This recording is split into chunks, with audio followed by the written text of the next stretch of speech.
Hey guys, thanks for tuning into my channel. Today I'm going to be making a video about my resupply strategy for the PCT. So like many hikers, I'm going to be doing a combination of sending myself pre-packaged boxes and buying stuff on the trail. Things I'll have to buy on the trail will obviously be fresh foods, perishables, vegetables, and fuel canisters because you're not allowed to mail them. But the things that I'll be mailing myself in the boxes include a lot of dry goods, beans, legumes, lots of rices, whole grains, things that I can cook on the trail. I am currently staying in my parents' camper right now because I just got back from a trip to Egypt, and so in accordance with CDC guidelines, I am staying in the camper away from them, and when I am around them, I'm wearing a mask, and so are they, so that everybody can stay safe. That's really great because I have all this private space to air out my dirty laundry and lay out all my camping food. But my goal for this experience is to treat my body with respect and to try and maintain a vegetarian and as close to plant-based as I can get while on the trail. Just a quick look at my food before I go ahead and start breaking it up into Ziploc bags, get ready to take it on the trail. So these are my three favorite flavors of the North Sides, a hiker staple. The teriyaki noodles, Spanish rice, and the cheddar broccoli twists, which are always fun. Some tuna. I'm not really huge on tuna, but I'm gonna throw one pouch in every box, along with some smoked oysters that I got. These ones are just Giant Eagle brand, but I like those. We've got some noodles. They're egg noodles in little different letters. I've got corn cake mix. I absolutely love cooking little corn pies on my skillet. It's almost like having cake.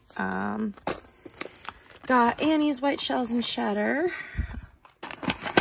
Mac and cheese, the shapes because they infinitely taste better. Lots of steel cut oats, which I'll split into plastic bags. Lots of ramen, lots of success rice, boil in a bag. I really like these because they're already pre-portioned out and they're pre-cooked, so it takes a lot less time. A lot of this stuff I'm going to be cold soaking and then cooking the last, 5-10 minutes to heat it up. The lima beans, lentils, garbanzo beans, lo mein noodles, barley. I have quinoa also, and it's not out here, and farro. I've got a jar of wheat berries that I'll be taking with me. And then some fun stuff like these already hydrated stir-fry noodles that I'll probably eat like my first or second day back from Resupply. Polenta, which is really tasty if you slice it up and fry it in butter. And I have a ton of these Tasty Bite Indian dishes. Potatoes. I've got some coconut squash. Lots of tikka masala. I really like these. I serve them over rice and call it a day. And then coconut curry sauce. I've got a couple of random things that I found that were kind of cool at Whole Foods. This looks like a soup of some kind. A lot of whole grains, like this little baggie of farro. I've got a bag of brown basmati rice. A thing of quinoa. And everyone that I've talked to is like, wait, you're gonna be cooking quinoa on the trail? Doesn't that take like an hour on the proper stove? I mean, in theory, yes, but I have a method I'm trying out of cold soaking combined with a little bit of meat tenderizer and lemon juice, which I've read will help with your legumes and your grains to break down that fibrous outer shell and allow you to basically cook your food over 8 hours while you're hiking, and then when you sit down to dinner, maybe it only takes a couple of minutes on the stove. So no, I'm totally gonna wing it. Cooking is fun, playing mad scientist is fun, hiking is fun, and I'm excited that I get to do all of those things at once. The good stuff. So I've got these Cliff Bar blocks. I'm not a huge fan so far. I just don't like the aftertaste, but I've heard really good things, so maybe I'll change my mind later on. Sweet tarts are my absolute favorite. We've got some dried edamame, lots of Easter candy that's big right now, Smarties, Nerds. This is my bag of instant coffees. I've got a lot of Cafe Bustelo. This green stuff is super green. I got this at Walmart. It's not super expensive, but basically all it is ground up dehydrated vegetables, greens, berries, fruits. And then also it does have some probiotics in it, which are really good and healthy for you. Another little prepackaged baggie I have is this Country Time lemonade, pink. I am the hugest sucker for lemonade. I really don't like those squirt drinks, like the Mios or anything like that, but I love me some lemonade. So every box has one of these. A bag of chia seeds. I can take my chia seeds and I can take this lemonade mix and I can make myself a delicious morning beverage for the combined price of not what the mama chias cost.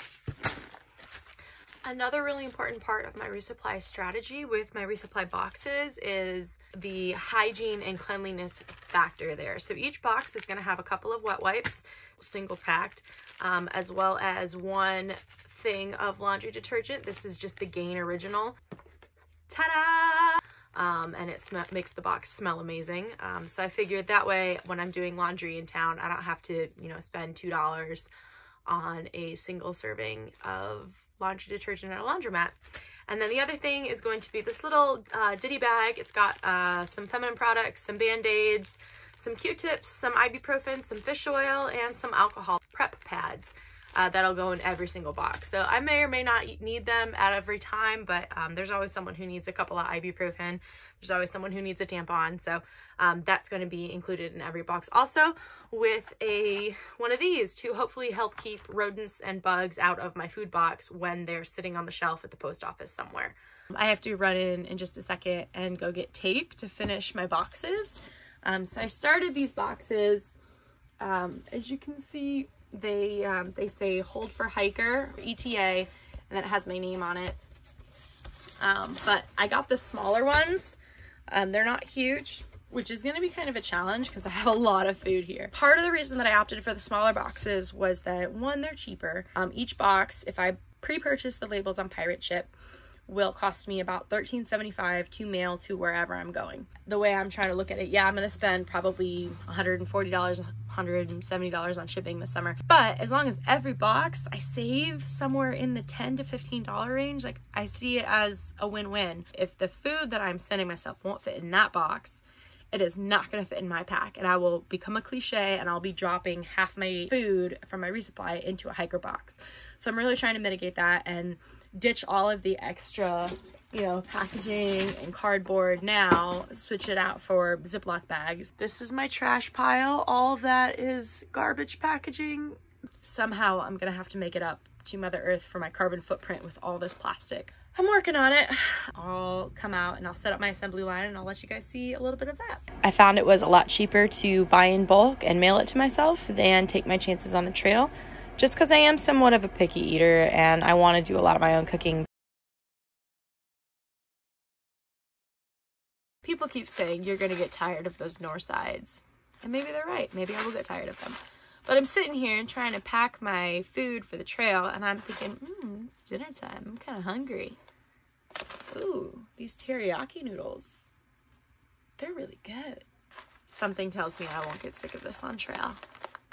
Probably should heat these first. If you don't vlog about it, did it really happen? I'm gonna be making these awkward videos all summer. It's fun for me to learn video editing and to share with my friends and family.